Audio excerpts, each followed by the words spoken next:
إن الحمد لله نحمده ونستعينه ونستغفره ونعوذ بالله من شرور أنفسنا ومن سيئات أعمالنا من يهده الله فلا مضل له ومن يضلله فلا هادي له أشهد أن لا إله إلا الله وحده لا شريك له وأشهد أن محمدا عبده ورسوله فإن خير الحديث كتاب الله وخير الهدى هدى محمد صلى الله عليه وسلم وشر الأمور محدثاتها وكل محدثة بدعة وكل بدعة ضلالة وكل ضلالة في النار. فأعوذ بالله من الشيطان الرجيم من همده ونفقه ونفسه. بسم الله الرحمن الرحيم. يا أيها الذين آمنوا اتقوا الله حق تقاته ولا تموتن إلا وأنتم مسلمون. يا أيها الناس اتقوا ربكم الذي خلقكم من نفس واحدة وخلق منها زوجها وبث منهما رجالا كثيرا ونساء واتقوا الله الذي تساءلون به والأرحام إن الله كان عليكم رقيبا. يا أيها الذين آمنوا اتقوا الله وقولوا قولا سديدا يصلح لكم أعمالكم ويغفر لكم ذنوبكم ومن يطع الله ورسوله فقد فاز فوزا عظيما. وقال تعالى في موضع آخر ولقد فيكم رسول الله صلى الله عليه وسلم أسوة حسنة كاملة. وعن أبي هريرة رضي الله تعالى عنه قال رسول الله صلى الله عليه وسلم اللهم لا عيش إلا عيش الآخرة رب اشرح لي صدري ويسر لي أمري واحلل عقدة من لساني يفقهوا قولي ربي زدني علما. قابل احترام بزرگوں، نوجوان دوستوں، پردہ نشین اسلامی ماں اور بہنوں، سب سے پہلے کائنات کے سچے رب کی تعریف کریں گے. ساری انسانیت مل کر کے اس چیز کو بدل نہیں سکتی جس کو اللہ بدل سکتا ہے. سبحان اللہ و بحمدہ سبحان اللہ العظیم. درود و سلام ہو کائنات کی سب سے بہترین شخصیت اللہ کے سچے پیارے اور آخری رسول محمد رسول اللہ صلی اللہ علیہ وسلم پر. اللہم صلی وسلم وبارک علی نبینا محمد صلی اللہ علیہ وسلم. حاضرین جمعہ، میں اور آپ یہ بات اچھی طرح جانتے ہیں کہ جن ایام سے میں اور آپ گزر رہے ہیں، کائنات کے رب کی قسم یہ دنیا کے سب سے قیمتی اور افضل ایام ہے. پیارے رسول صلی اللہ علیہ وسلم نے فرمایا افضل ایام الدنیا ایام العشر. کائنات کا رب کہتا ہے کہ دنیا کے سب سے بہترین ایام عشر ذی الحجہ کے ابتدائی 10 دن ہیں. یہ ذی الحج کے ابتدائی 10 دن جس میں میں اور آپ ہیں، اللہ کی قسم اس میں کیے جانے والا ہر عمل اللہ کے نزدیک بہت محبوب ہے. صحابی رسول صلی اللہ علیہ وسلم نے پوچھا اے اللہ کے رسول، اگر ہم ذی الحج کے مہینے کے ابتدائی 10 دنوں میں کوئی عمل کریں گے، کیا وہ عمل اللہ کی راہ میں جہاد کرنے سے بھی افضل ہے؟ وَلَا الْجِهَادِ یا رسول اللہ. پیارے رسول صلی اللہ علیہ وسلم کہتے ہیں اللہ کی قسم ان 10 دنوں میں کیے جانے والا ایک چھوٹا عمل بھی اللہ کے نزدیک جہاد فی سبیل اللہ سے بہتر ہے. اللہ اکبر. یہ اتنے قیمتی ایام میری اور آپ کی زندگی میں اللہ نے نصیب فرمائے. ان 10 دنوں کی میں اور آپ دل سے قدر کریں. 10 دنوں میں سے 2-3 دن گزر گئے، بقیہ ایام ہیں. اللہ تعالیٰ سے توفیق مانگے ان 10 دنوں میں کیے جانے والے اعمال دنیا کے ایام میں سب سے بہترین دن اور سب سے بہترین عمل ہے. عزیز نوجوان دوستوں، ان ایام میں ایک عمل جو ہوتا ہے 10 ذی الحجہ کو قربانی کا دن ہے، خون بہانے کا دن ہے. پیارے رسول صلی اللہ علیہ وسلم نے فرمایا اللہ تعالیٰ کے نزدیک سب سے بہترین دن اگر کوئی ہے تو وہ قربانی کا دن ہے، خون بہانے کا دن ہے، جانوروں کے ذبیحے کا دن ہے. ان 10 دنوں میں سب سے افضل دن عید الاضحیٰ کا دن ہے. یہ اللہ کے نزدیک بہت محترم دن ہے، عزت والا دن ہے. اللہ تعالیٰ کے نزدیک اس دن کی بڑی اہمیت اور فضیلت ہے. اس دن میں اور آپ ایک خاص عمل کرتے ہیں. بہت سارے لوگ اس تیاری میں ہیں کہ 10 ذی الحجہ کو وہ اپنے جانوروں کی قربانی کریں گے. اللہ تعالیٰ ہم تمام کی قربانیوں کو قبول فرمائے. اب یہ جو قربانی ہو رہی ہے اللہ کے لیے ہو رہی ہے، اللہ کی خاطر ہو رہی ہے. قرآن مجید میں اللہ رب العالمین فرماتا ہے لن ينال الله لحومها ولا دماؤها ولكن يناله التقوى منكم. تم جانور خرید کے لاتے ہو سنت ابراہیمی اور سنت محمدی کو پورا کرنے کے لیے. جب جانوروں کو تم قربان کرتے ہو، وہ جانور جن کو تم نے پالا ہے، جن کو تم خرید کر لے آئے، جن کو تم نے اللہ کی خاطر ذبح کرنا شروع کیا، جب اس جانور کو ذبح کیا جاتا ہے اللہ کہتا ہے لن ینال اللہ لحومها. جانور کٹ جاتا ہے، اس کا خون بہہ کے چلے جاتا ہے، اور جو گوشت ہوتا ہے وہ تم کھا لیتے ہو. اللہ تعالیٰ کے نزدیک نہ تمہارے جانوروں کا خون پہنچتا ہے، نہ تمہارے جانوروں کا گوشت پہنچتا ہے. وَلَٰكِنْ يَنَالُهُ التَّقْوَىٰ مِنْكُمْ. اللہ تعالیٰ کے پاس اگر کوئی چیز پہنچتی ہے تو وہ تمہارے دلوں کا تقویٰ پہنچتا ہے کہ تم نے اللہ کی خاطر کتنے اخلاص میں ڈوب کر کے اللہ کی راہ میں قربانی پیش کی. اللہ تعالیٰ تمہاری قربانی کی نیت اور ارادے اور تمہارے دل کی کیفیت کو دیکھتا ہے. اب سوال یہ ہے کہ سال میں ایک مرتبہ ایک جانور کی قربانی دے کر کے کیا ہم اللہ کے نزدیک محبوب بن سکتے ہیں؟ کیا ایک قربانی دے کر کے ہم اللہ رب العالمین کا حق ادا کر چکے ہیں؟ میں اور آپ اپنے آپ سے سوال کریں، کیا سال میں ایک مرتبہ ایک جانور کی قربانی کیا ہمارے اسلام کے بہتر ہونے کی دلیل ہے؟ کیا ہمارے اپنے آپ کے بہتر ہونے کی دلیل ہے؟ حضرت ابراہیم علیہ السلام نے بھی قربانی دی، لیکن ان کی پوری زندگی قربانیوں سے بھری ہوئی تھی. صحابہ کرام نے اللہ کی خاطر لمحہ لمحہ قربانیاں دی. تو کیا میں اور آپ صرف سال میں ایک مرتبہ قربانی دے کر کے ان قربانیوں کے مقام کو پہنچ سکتے ہیں؟ نہیں عزیز دوستو، جس طرح عید الاضحیٰ کے دن میں اور آپ جانور کی قربانی کر کے اللہ کا قرب حاصل کرتے ہیں، اسی رب کائنات کو خوش کرنے کے لیے، اس کی بنائی ہوئی جنت میں جانے کے لیے، دنیا اور آخرت کی کامیابی کے لیے مجھ کو اور آپ کو زندگی کے ہر معاملے میں قربانی کا نذرانہ پیش کرنا ہوگا.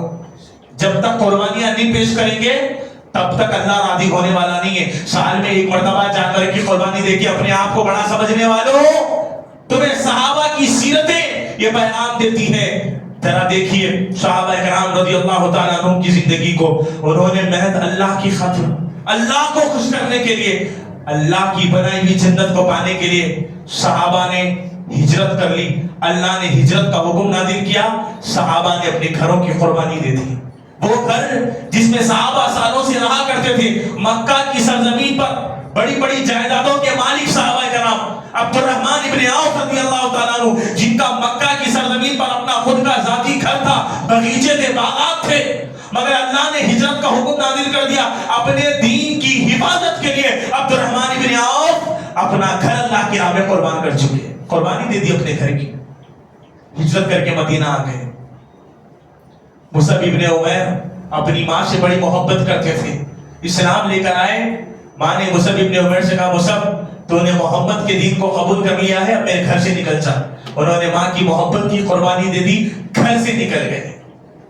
اللہ کی خاطر اپنے گھر بار کی قربانی دے دی صحابہ نے، اللہ کی خاطر اپنے ماں کی محبت کی قربانی دے دی صحابہ نے.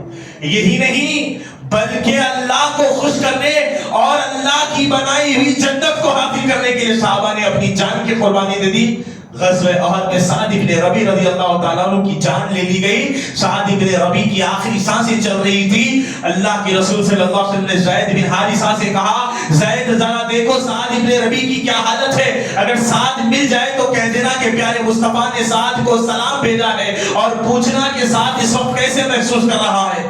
زید بن حارثہ احد کی وادی میں ان لاشوں میں دیکھ رہے ہیں سعد ابن ربیع کہیں نظر آ جائے.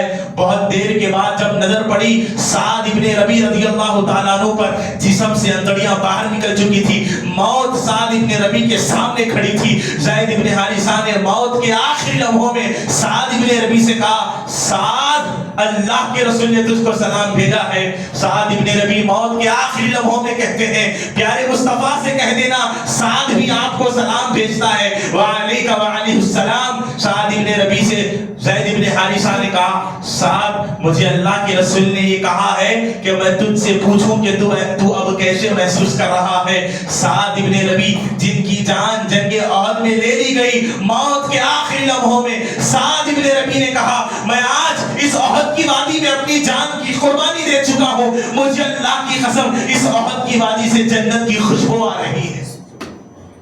صحابہ کرام نے اپنے بیوی بچوں کی قربانی، اپنے مال کی قربانی، اپنے جائیداد کی قربانی، اپنی سب کچھ چیزوں کو قربان کر کے اللہ کو راضی کرنے کے لیے صحابہ کرام نے ایک عظیم مثال قائم کر دی۔ اللہ کے بندو، مجھ کو اور آپ کو بھی قربانی کا نذرانہ پیش کرنا ہے۔ یہ سنت ابراہیمی، یہ یادگار ابراہیمی مجھ کو اور آپ کو اپنا پیغام دیتی ہے۔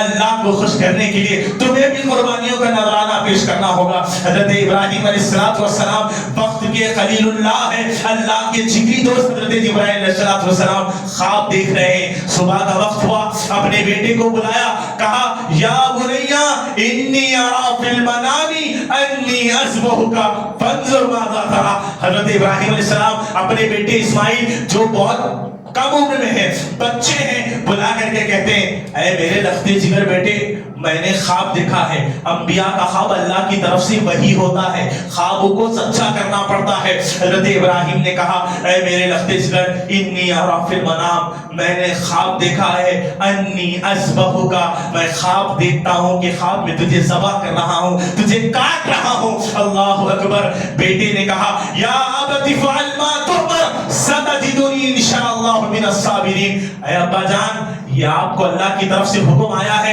اللہ نے آپ کو حکم دیا ہے، کر گزریے جو آپ کے رب کا حکم ہے، آپ اپنے بیٹے اسماعیل کو صبر کرنے والوں میں سے پائیں گے۔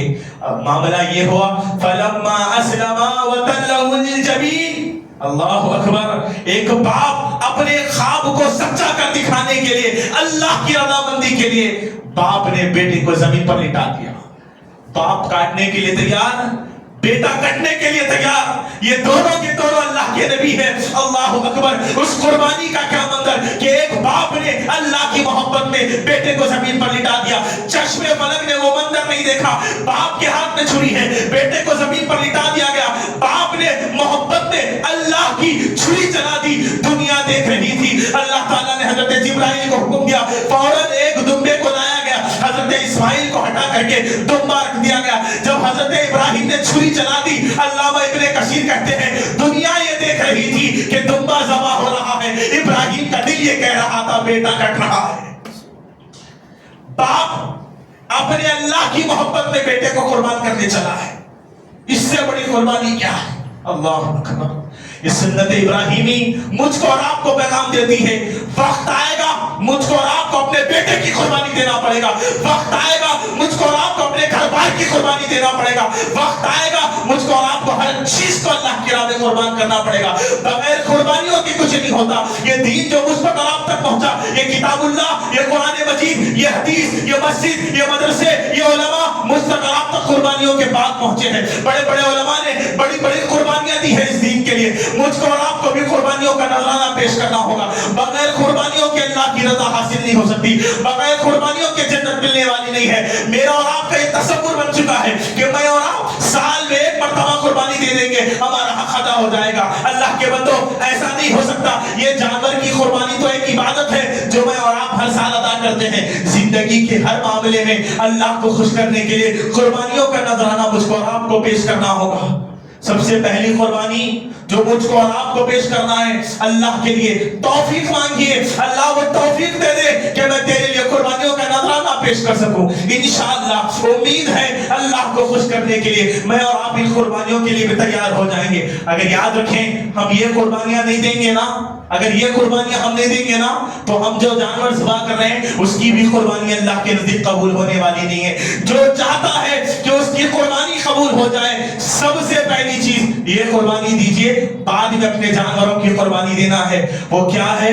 عزیز نوجوان دوستو، میری پیاری اسلامی ماں اور بہنوں، سب سے پہلے مجھ کو اور آپ کو اللہ کے لیے اپنے نیند کی قربانی دے کر فجر کی نماز جماعت کے ساتھ ادا کرنا ہے۔ نیند، ہر کسی کو نیند سے محبت ہے، نیند انسان کو سکون دیتی ہے، یقیناً نیند ایک اچھی چیز ہے، مگر نیند اگر تمہیں نماز سے غافل کر دے، یہ نیند تمہارے لیے فتنہ بن جائے گی۔ عزیز نوجوان دوستو، فجر کی نماز کے وقت میرا آپ کا مسلم معاشروں کا کیا حال ہے؟ اذان ہوتی ہے، مؤذن ندا لگاتا ہے، الصلاۃ خیر من النوم، نماز نیند سے بہتر ہے۔ تہجد کی بات کریں گے آپ، یہ ذی الحجہ کے ابتدائی 10 دن چل رہے ہیں جس میں بہت بڑا ثواب ہے،